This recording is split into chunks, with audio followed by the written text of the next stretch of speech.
এখনো তো ভোটের দিনক্ষণ ঘোষণা হয়নি।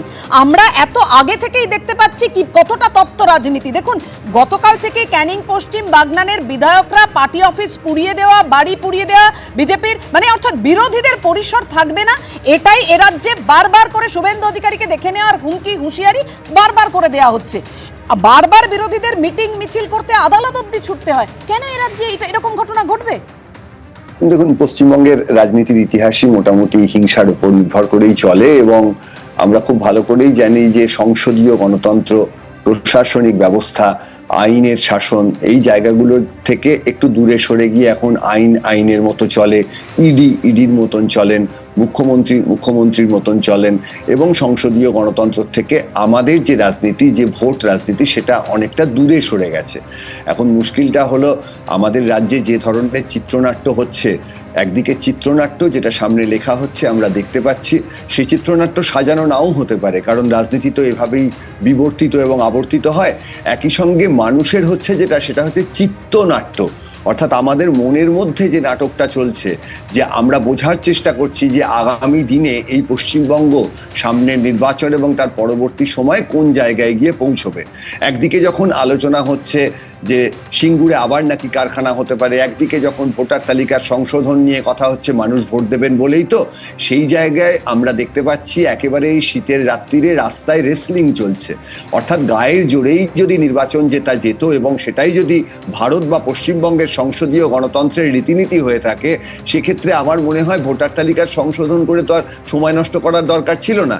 যার সঙ্গে বেশি লোক থাকবেন, যার গায়ে বেশি জোর থাকবে, সেইভাবেই আমাদের রাজ্যে যেভাবে রাজনীতি চলছে, ক্ষমতা দখলের পথটা সেভাবেই করে দেওয়া যেতে পারে। তাহলে আর এত অশান্তি থাকে না, তাহলে নেত্রীদের এত ছোটাছুটি করতে হয় না, নেতাজি ইন্ডোর বা কোথাও একটা ভালো বক্সিং রিং করে দিয়ে নামিয়ে দিলেই তো হয়। ফলে পশ্চিমবঙ্গের গণতন্ত্রের যে ইতিহাস, সেটা আরো দিনে দিনে খারাপের দিকে যাচ্ছে এবং যে ঘটনাগুলো আমরা দেখছি, সারাক্ষণ একে অপরের বিরুদ্ধে অভিযোগ, সারাক্ষণ কোর্টে যাওয়া কোনো একটা সভা সমাবেশ করার জন্য, প্রতিটি ক্ষেত্রে যে একটা কুনাট্যরঙ্গ প্রতি মুহূর্তে আমরা দেখতে পাচ্ছি, এটা মোটেও 2026 নির্বাচনে একটা শান্তিপূর্ণ নির্বাচন। একেবারে যে আশঙ্কার কথা, উদ্বেগের কথা শুভময়দা এনেছেন এবং অত্যন্ত গুরুত্বপূর্ণ এবং তাৎপর্যপূর্ণ দুটো শব্দ ব্যবহার করেছেন, চিত্রনাট্য এবং চিত্তনাট্য। মানুষের কতটা গুরুত্ব রয়েছে এই রাজনীতিতে সেটা সত্যিই ভাবার বিষয়। বারবার যে প্রসঙ্গ ঘুরে ফিরে আসে। দেখুন, এবার আপনাদের সামনে রাখবো শুভেন্দু অধিকারীর কনভয় হামলার ঘটনায় রবিশঙ্কর প্রসাদ এবং কুণাল ঘোষ